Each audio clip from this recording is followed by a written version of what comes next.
So I made up this title a while ago and told it to Alex, and we'll see how much it aligns with what I'm going to say now. But I also would appreciate, there are parts where when I'm talking, I'll kind of ask you for feedback, and it's not a rhetorical question. So if you can, when I ask questions, if you can really give feedback, that would be awesome. Just because I like things to be a little more interactive, and also because I didn't really know like the audience I was coming into, so I don't know how familiar people are with feminism and ecofeminism, and so yeah, so we'll go from there. So, oh, it's like all different colors in this room. Wow, it was not pink at home. Okay, so first I just wanted to talk about a little bit about intersectional feminism, and then I'll bring in kind of ecofeminism. So feminism is often associated, just in pop culture, when people think about feminism, specifically with women. And oftentimes in people's imagination of who that woman they're picturing is, it's kind of a white middle-class woman. And so that's very much associated with the second wave of feminism. But since then, feminism has evolved, and there are many different forms of feminism. So often it's referred to as feminisms. And basically, feminism and feminists have realized that you need to account for intersections and that all oppressions are interrelated. And so these are a number of the different types of inequalities that feminists look at. So it's not just a focus on a gender analysis, but looking at the ways that different forms of oppression actually intersect with each other. And so some of the examples, and this is not an exhaustive list, of things that feminists would think about when you're thinking of sexism. Maybe we think of that as like the core of what a lot of feminist analysis started from, but looking at how does that intersect with racism, with heterosexism, with classism, ableism, ageism, and how are those things interrelated? How can you actually not look at one without looking at the others, right? And that was a significant insight because a lot of times there were people that did only focus on one, and then it would leave out all these other forms of inequality, and it would be this way of kind of essentializing people, and in most cases essentializing women, as if they all had the same experiences of being a woman and of oppression. And so kind of moving away from that sort of single issue analysis, basically. So I also wanted to mention a couple tools of oppression, and these are common tools of oppression regardless of, on this list, like what type of oppression you're looking at. A couple ways oppression generally will happen when we see it happening is a couple things. So one is dehumanization, viewing or treating someone as less than human, and that's been a process currently used when you see oppression among groups of people, but also we can think about it historically as well. So whenever there's sort of a justification of oppression in our own US history, I often think of the genocide of Native Americans and the system of slavery as two forms where they were justified around ideas of dehumanization. The only way you could say what we're doing is okay is if you said these people aren't actually human, right? Because if you acknowledged a common humanity, you couldn't commit those atrocities. And that's the same process that happens continuously, right? So when there's oppression happening, there's usually a process of dehumanizing the oppressed. And then the other one is objectification, which is definitely interrelated, which is just the process of viewing or treating a living entity as an object for one's use or benefit. So, and the image I used here, which we'll talk about later too, is a PETA ad, but basically this I always think of as a great example of objectification because it's literally putting this woman into pieces and seeing her, right, as an object to be consumed, like visually consumed. But also paralleling that image to an animal, which is also cut up into pieces to be literally consumed as food. And so both of them are processes of objectification, of turning something living into an object and not seeing it kind of in its full form. So feminist understandings of oppression. Oh, where are all my little words? Okay. Apparently I make them come in separately. Okay. Let me not go too far and move the whole slide forward.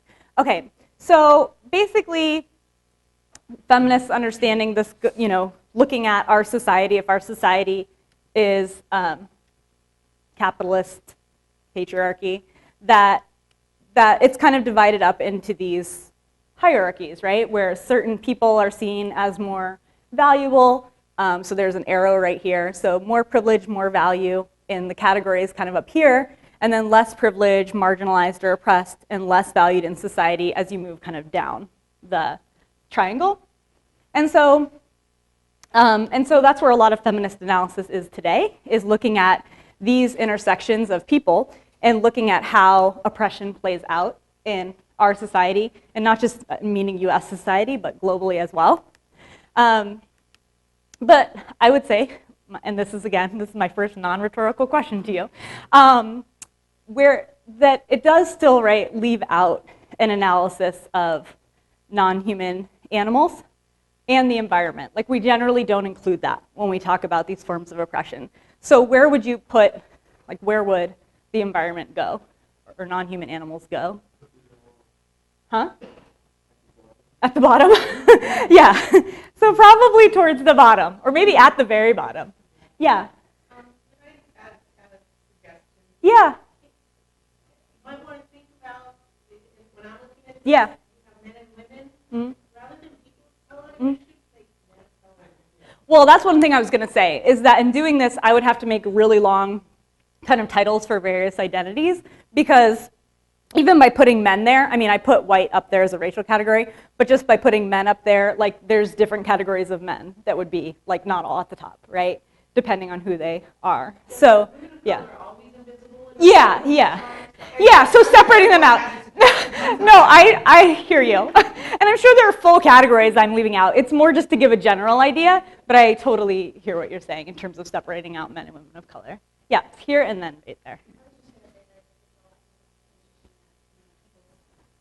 A lot of people recognize subjectively that even as an animal, about undocumented immigrants, for example, but the MSS continues to be So that's an interesting point too, is even how we understand animals could still be hierarchical, where, right, so there is this like whole industry, right, around companion animals now, where people do place very high values on them, and yeah, in some cases probably treat them better than they would treat certain other people.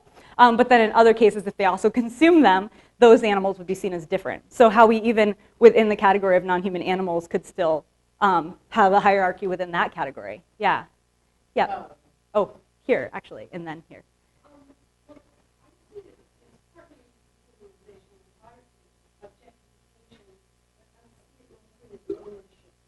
Mm-hmm. Yeah.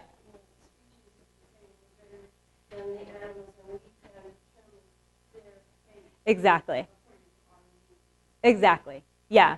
So actual ownership and control, which is obviously like a very big part of what oppression is, right? Is having the sort of power over another group. Yeah. Yeah. Okay, one Christian heteropatriarchy explicitly states that dudes are allowed to control the earth and the environment. And then secondly, as just expanding and making examples, that movie Man of Steel. I don't know it. Just don't worry, it's a terrible movie. Okay. You're not saying I need to go watch it. I'll tell you. Okay, so there's a dog, it's a golden retriever. Uh-huh.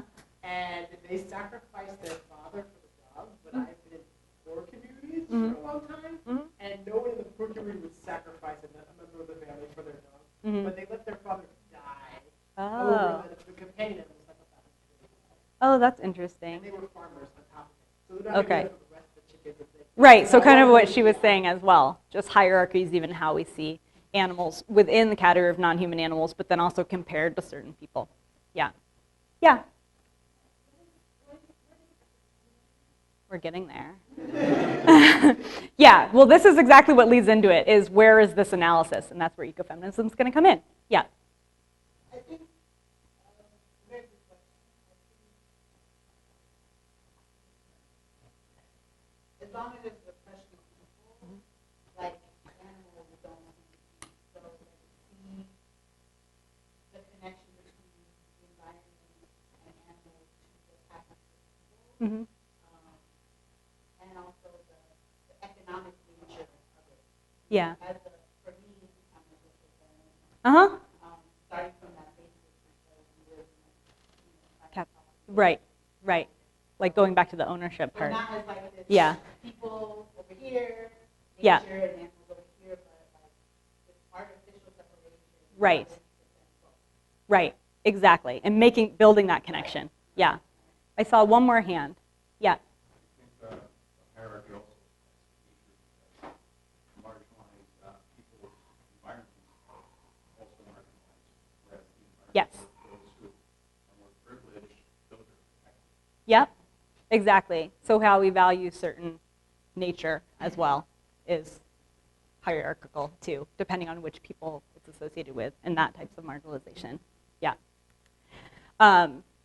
So yeah, this just kind of sums up like what that was just saying, which is that there's different ways of seeing how our world is organized. And typically in our society, and granted, we don't really there's not just one version of a man or one version of a woman, and the woman's not usually put as a parallel to a whale. It's just to, it's just to make it a triangle.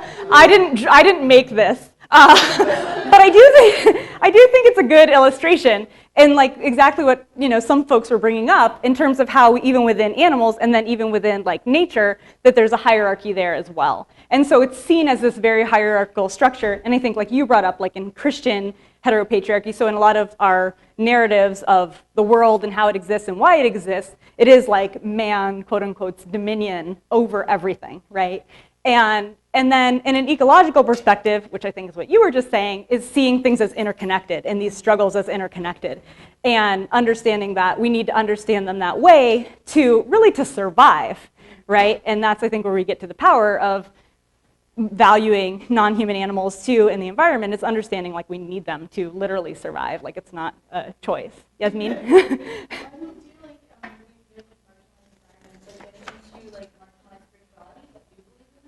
Right. How important like it is to colonization to make sure that these spiritualities do believe in interconnectedness like are also erased and look Right. like how it's all related. Yeah, how it is all connected as well. Okay, so ecofeminism developed in terms of kind of an academic field of study in the 1970s, but was being practiced definitely before that in terms of being able to see those connections in the real world.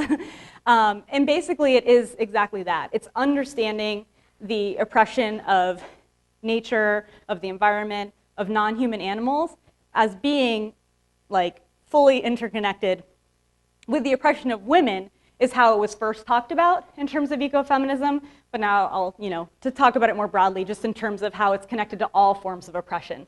And that we can't, when we separate out these forms of oppression and treat them like single issues, that we're often not doing a great job of addressing them. And so that we need to see how they are interconnected.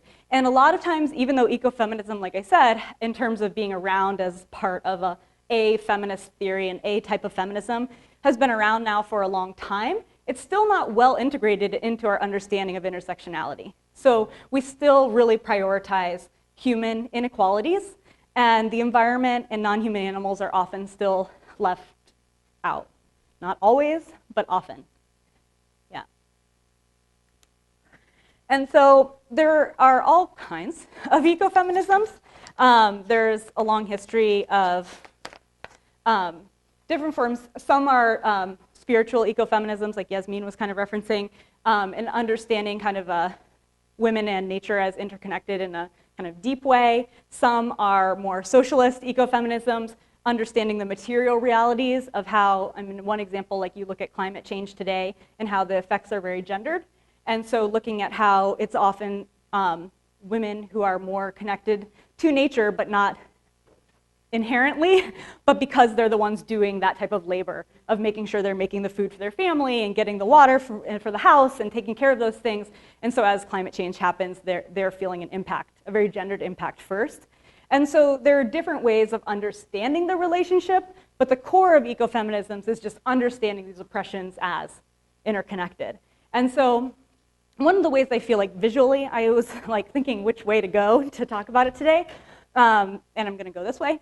So one of the ways is the work of Carol Adams, her name's down here, but it's blending in, who wrote this book, The Sexual Politics of Meat, that really links the consumption of animals and the objectification of animals for consumption with the objectification and marginalization of women in using very visual images that we see, like that we're used to seeing in our society. So here's one, like examples, and this is a much older ad. You can kind of tell this is not as old. But this is like the one image I showed before. So basically looking at this woman's body, but comparing like tender, juicy beef, what's your cut? So it actually is an ad for beef, but they're using a woman's body and giving it the names, the objectified names, right, that we do when people consume animals is like not always calling them their whole name, but it's cut when you walk down a meat aisle, like it's cut into different names of parts.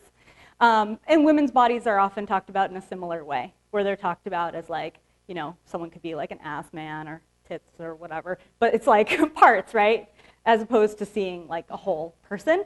And this is example 2, where it's just like a thigh of a woman and then of a chicken, but how they're paralleled in this way. And this is a really old example. I don't know if anyone remembers this. It was real. In 1978, it was the cover of Hustler magazine, and it was a response to their critique.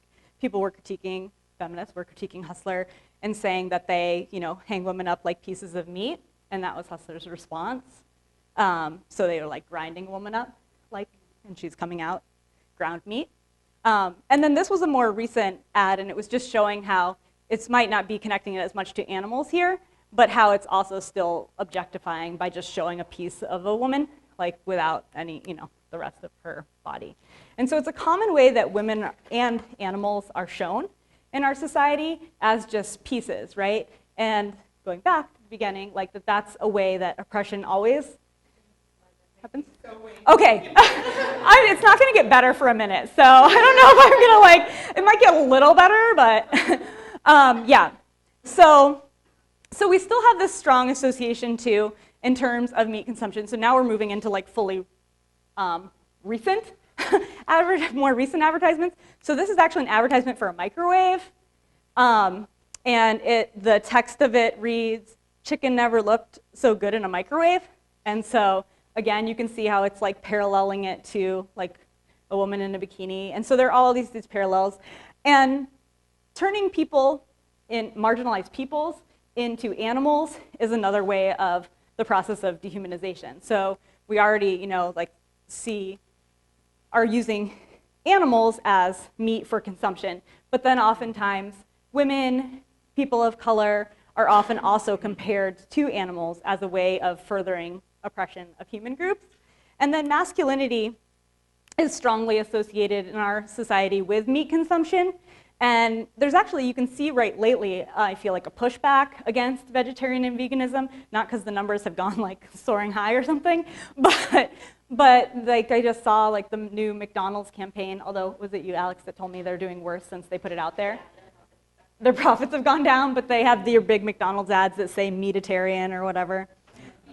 Beefitarian in response to vegetarian, yeah. And so masculinity and meat consumption are strongly interconnected, and it's another way of reinforcing like the idea of masculinity as having power over and being oppressive, right? And being like, you know, the way you can kind of aggressively treat women and you can aggressively treat animals or aggressively treat other marginalized peoples. Yeah?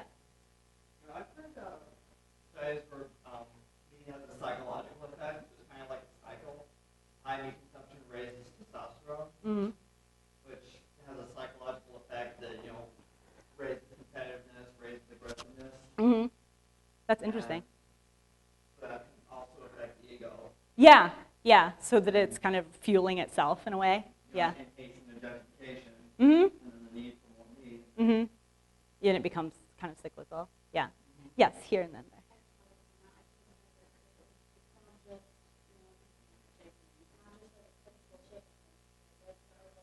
Yep. Yeah. Yes. Yeah. Yeah. Exactly. Just the posing and everything. Yeah. Yeah. Uh-huh. Something I think of with gender inequality with advertising. Yes. Yeah. Eating the word real slow. Yeah. Yeah. Something that I think of. Yeah, I don't have it in this one, but I would agree about the Carl's Jr.'s ad. Yeah, yeah. I did have a commercial I was going to show, but whenever I show anything with sound, it's always, questionable how it's going to work, but I'll try to do it. Yeah, the Carl's Jr. ads, I would definitely agree. So this is a Hummer ad for the car, the Hummer. It's from a few years ago.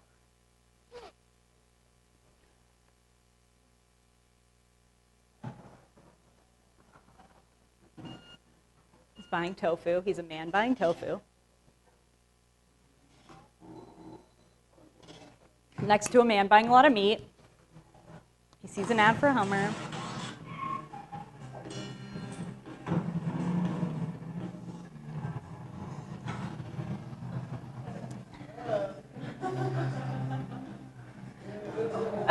Boo is right. Yeah. Yeah, and so I thought that was, I always use the word interesting. It's so neutral. Like, that was interesting. But I thought that was interesting in the sense that, like, the way I think of Hummers is I think of them as equaling not caring about the environment. And so I thought it was interesting that his masculinity is called it, well, he calls his own masculinity into question because he's eating as a vegetarian next to this man who's being, asserting his oppressiveness, quote unquote, with his masculinity by eating meat. And so to quote, restore the balance, he buys a Hummer. So it's another way of like disregarding the environment or oppressing the environment. It's like, well, if I'm not doing it with my meat consumption, I'll do it with the like low efficiency car I drive. But that's so tied to masculinity, right? And that's so tied to oppression, right? It's like, what do I have power over? What do I have control over? Or what do I not have to kind of care about to like assert my masculinity? Yeah. Did you have your hand? One place I was trying to go with that. Yeah. Yeah, it's a kind of psychological link between meat consumption and aggression. Yeah. So, high consumption might also link to domestic violence. Mm-hmm. Just aggression in social circumstances. Yeah. Like not being able to brush themselves off, or if someone brushes against them, the guy gets angry right away. Yeah. Yeah. Yeah, and I mean, and I think that's, it could be reinforced by like increased testosterone, but it's also like socially reinforced as like a form of masculinity is being, eating meat and being aggressive. Like both those things are being reinforced. Yeah.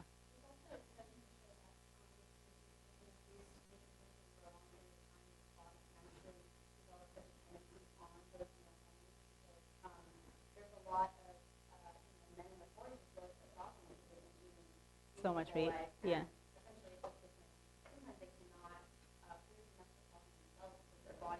Been supplemented. Yeah.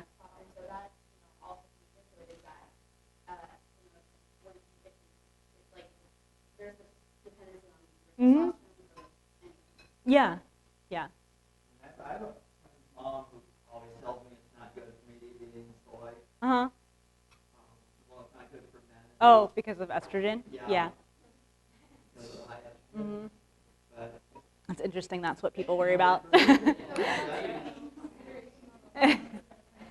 Exactly. Yeah. There's just as much estrogen in your beef or dairy. Yeah. Yeah. Yeah. probably more to do with passive environment. Yeah. But I was wondering if that's also part of like why I brush things off so easily. I don't know. I'm not like well trained in the actual hormones and effects on mood, but it might just be because you're a caring person, which might be related to why you treat people and the environment well. Yeah. Yeah. Yeah. No, that's interesting. Yeah. Yeah, and the food aspect for sure. Yeah. Yeah. Okay. I just wanted to say something. Mm-hmm. We have to remember that this is not just an individual issue. Right. That the structure of society is based on the Yeah. subjugation of women and people of color and anyone else, Mm-hmm. and also a class issue. So, Yeah. and also be mindful of not prescribing aggressiveness around gender lines, because then you're kind of Right, right, exactly.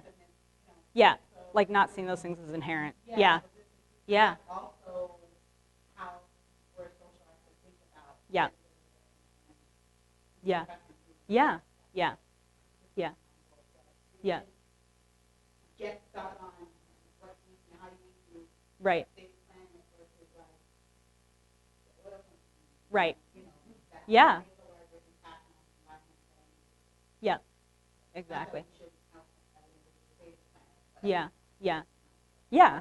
sorry to leave that and to go. No problem. Thank you so much. Yeah, thanks for coming. Thanks. Yeah. I also feel that like we as environmentalists are so effective and aggressive. So We're about to talk about that. okay. Don't you worry. Yeah. That's my next. Yeah. So that's where I was going to go from this, of like what I see as the value of ecofeminism in relation to intersectional feminisms is understanding that we cannot focus on things in terms of single issues. And that when we do that, we often then end up either ignoring, most mildly, or potentially contributing to other forms of oppression.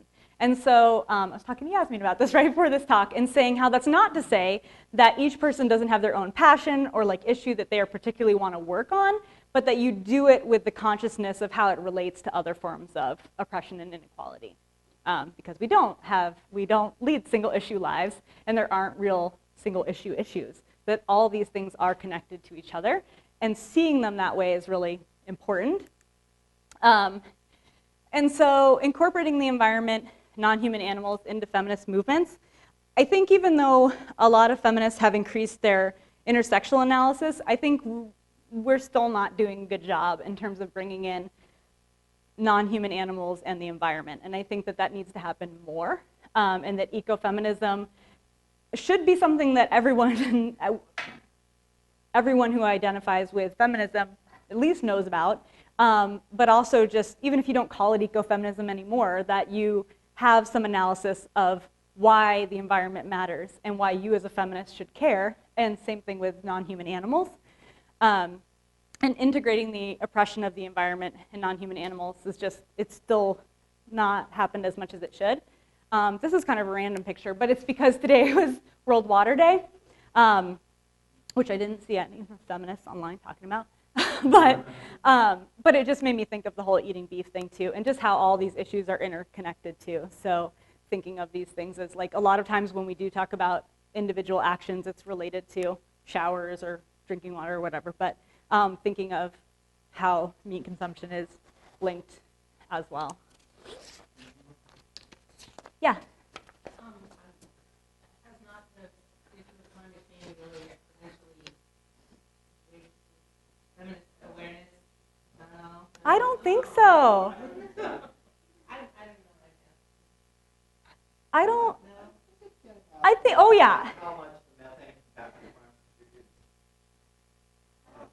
Yeah. In term. Yeah. But among feminists, I don't know if I would say, yeah, not as much as I would think. Yeah. Yeah. Yeah. I thought you meant in the general awareness. No, she was specifically around feminists. Yeah, and the general awareness, I think it is getting out there more. Yeah. Yeah. Yeah. Yeah. Yeah. Yeah. Okay.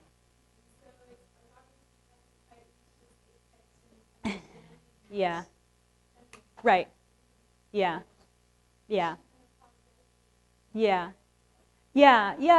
I don't hear as much of an analysis about the environment and non-human animals and feminism as I would think I would, and particularly given climate change and how severe these crises are. I would think there would be more than I feel like there is.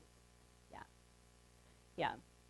So on the side of feminism, that's what I think we need to get moving on.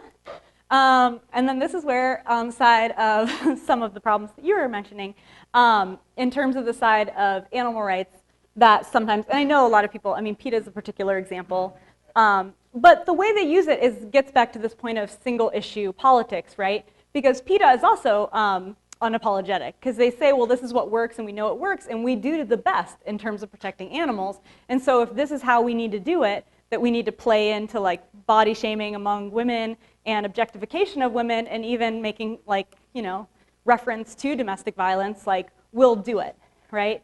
And they know they do it. It's not like no one's brought it to their attention, and they continue to.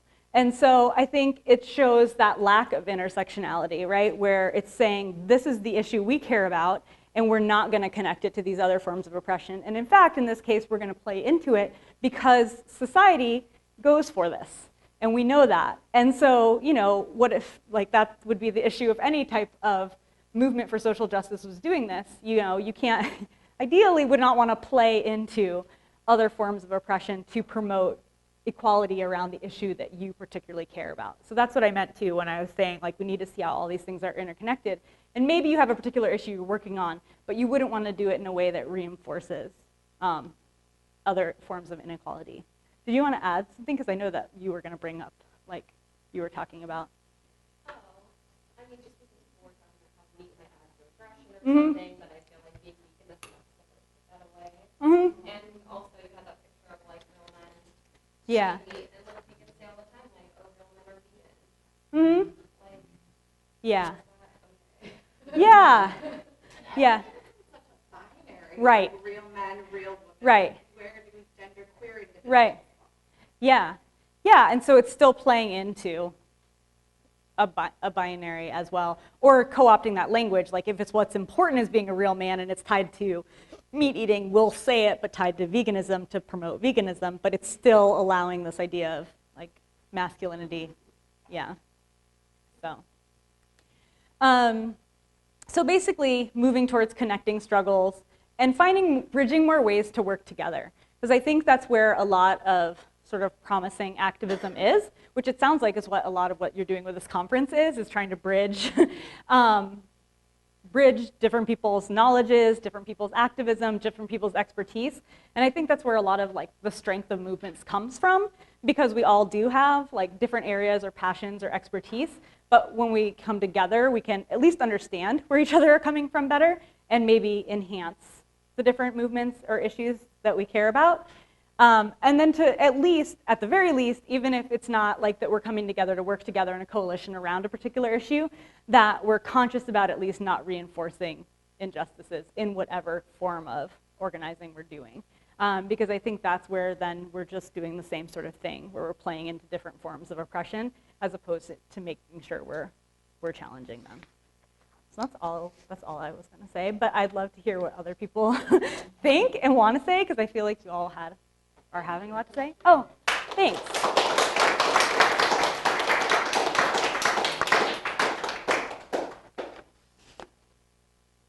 Yeah. Maybe I'll just support your thing about feminist what's happening about environmental Yeah. issues. I think we just started getting, like, real feminist friends. I've had vegan friends for a long time. Okay. But yeah, definitely my feminist spaces, it's not a subject that comes up. So it's Yeah. opportunity for me. Yeah. I just want to support you on that. Thanks. Yeah, I know, and I appreciate that, because I'm like, is it just me that I think it doesn't come up a lot? But no, I mean, I don't think it comes up as much, and I don't think there's enough of a connection, especially around things like with climate change and stuff. Class issues? I think they try to more than they address environmental issues. Right. Yeah. Yeah.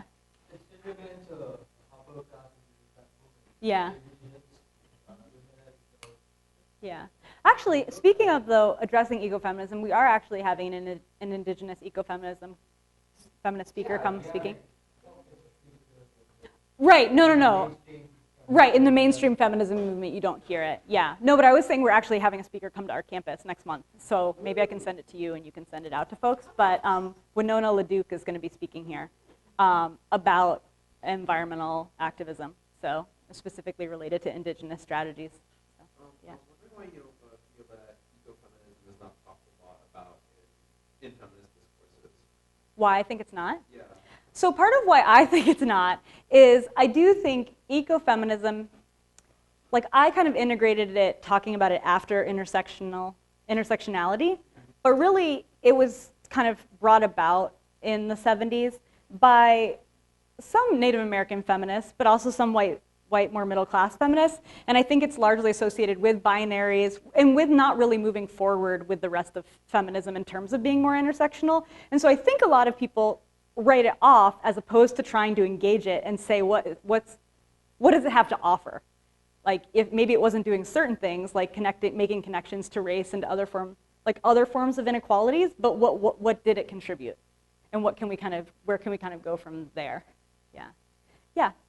Yeah, that, you said I had a really strong evidence for I went to Cambridge years ago, and it was during a time in my life where I started being very open-minded and learning a lot about, the environmental impact, and started college and learning some things and blah, blah, blah. And at that time, obviously it came into my young mind that, feminism is this, like, how do I feel about feminism? Mm-hmm. The thing that people are being oppressed. And I, did some research and looked into it and talked to some feminists on my campus and was very strongly off put from it because I talked to so many feminists who were meat eaters and because I was so passionate about feminism, it was like I kind of felt as if I was the feminist that I interacted with were just very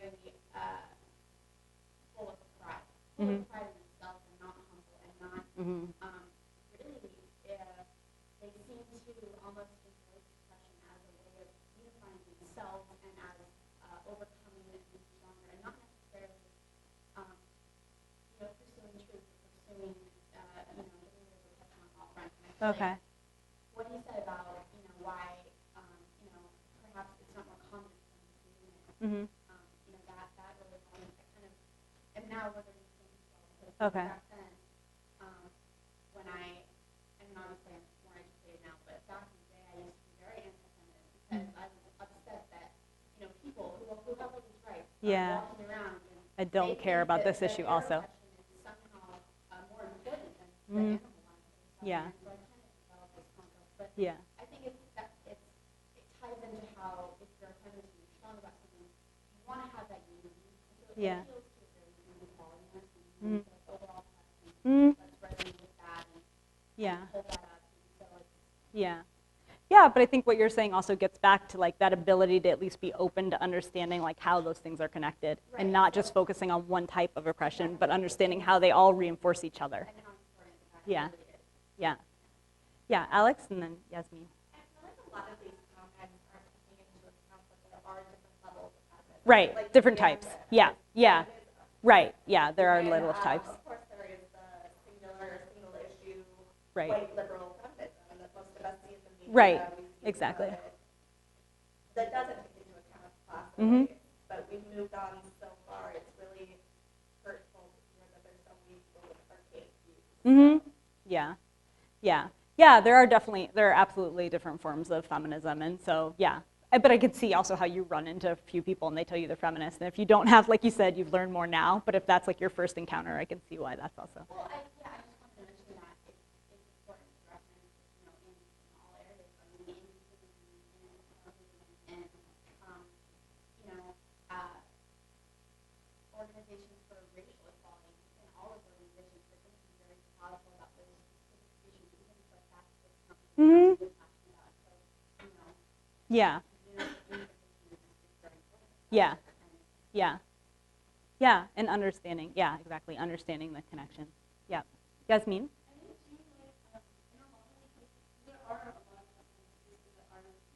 Yeah. Yeah.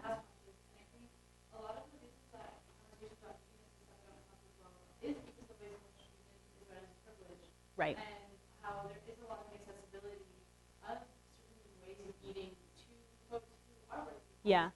And I think like that's why it is really cool to present it in an intersectional way. Yeah. These conversations are really hard to have when we're talking about food deserts or folks who Right. buy anything about processed packaged food Right. and to feed their families. Yeah. Yeah. So like I feel like in a lot of I really do agree about environmentalism. Mhm. Like it's stuff that we have to have. Yeah. Like the way we use the environment is presented as like Yeah. and like how that's really structured. Yeah. But I think in terms of food and diet, it is really hard because Yeah. I do feel like conversations about maybe ways in which there are more accessible Mhm. conscious ways to eat Yeah. hasn't really been done. Yeah. That's not that much. Yeah. And I feel like there's that. Yeah. Conversations Yeah. Yeah, and I think the person that had to leave early, but I think I liked that's what she was kind of getting at too, is like making sure we have we think about these things at a structural level or a systemic level, because there's only so much we can do as individuals.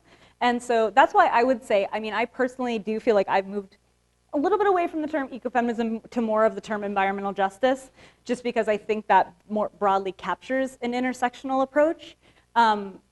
But I mean, ecofeminism could, we just reclaim the word and make it mean what we want it to mean. But yeah, because I think environmental justice, gendered understandings of environmental justice is a way to understand how race, class, gender, and the environment are structured in a way that oppresses certain groups of people, definitely oppresses the environment and oppresses non-human animals. And when you look at the issue of food, for example, that it's this industrial food production that as individuals, you know, why is like a lot of students sometimes will write like, oh, well, it's because eating healthy or eating fruits and vegetables is more expensive than meat. But that's only because of how we subsidize food production. Like it shouldn't be that way. But that's at an individual level how people then are experiencing it. So, yes, and then Alex. Sorry, I don't know like two people's names.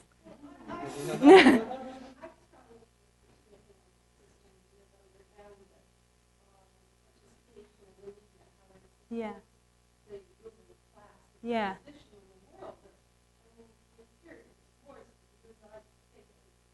Mm-hmm.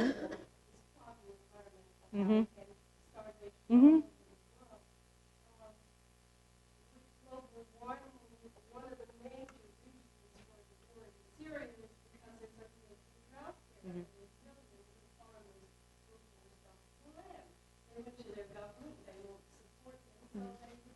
Mm-hmm. And now there are millions of refugees that have left Syria.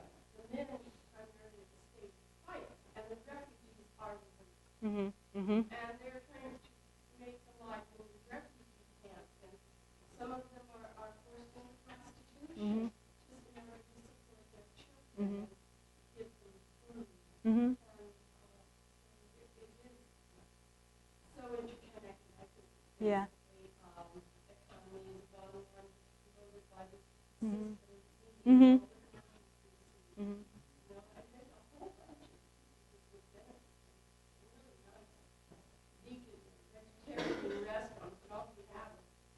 Right, exactly, right. Yeah, when you see what the actual options are. Yeah. Yeah. Were you going to say something, Alex? Yeah, I think she said something. Okay. The whole idea of, like the conversation we were having before this, the slaughterhouses. Yeah. It's easy to blame the slaughterhouse workers when we don't have to think about their immigration status. Right. Economic status. Or why they took those jobs. Yeah, like if they're being blackmailed into it, Right. we don't know Right. the financial struggle. It's the patriarchal CEO, the Right. patriarchal business structure that It's we larger. don't take into account everything. Mm-hmm. Yeah. All right, that's, I think, taking us to right about time. We have 3 more minutes. We have 3 more minutes. Who wants to use it? Yeah. I know there are several things that I particularly like that made me sensitive Uh-huh. to intersectionally, Yeah. intersectional feminist, Yeah. environmental racism is a thing, Yeah. right? That's very usable locally and abroad, so it's really important Yes. to think about indigenous issues. Yeah. And populations being forcibly removed. Yeah. Also really thinking about South America and how that relates to, like, I remember she's all about this, Mhm. about, like, Mhm. land and moving to this and moving to this. Yeah. So, like, this, environmental racism, Yeah. like, placement of with factories, Yeah. placement of freeways, constant discussion. Yeah. Right? Exactly. So there's a lot of stuff that you can bring in locally. Yes. I mean, always you're going to have the hardest time, I feel like, with the upper, Yeah. class community, but Yeah. there's a lot of vulnerability there for people to Yeah. incorporate into feminism, Yeah. intersectional feminism. Yeah, absolutely. I totally agree. Cool. Well, it's up to, I mean, everyone seems like, I felt like it was a good conversation. I didn't, yeah. That's like the end of all my classes. I've done my job. All right, well, thanks so much thanks for having me. Thanks for coming and discussing.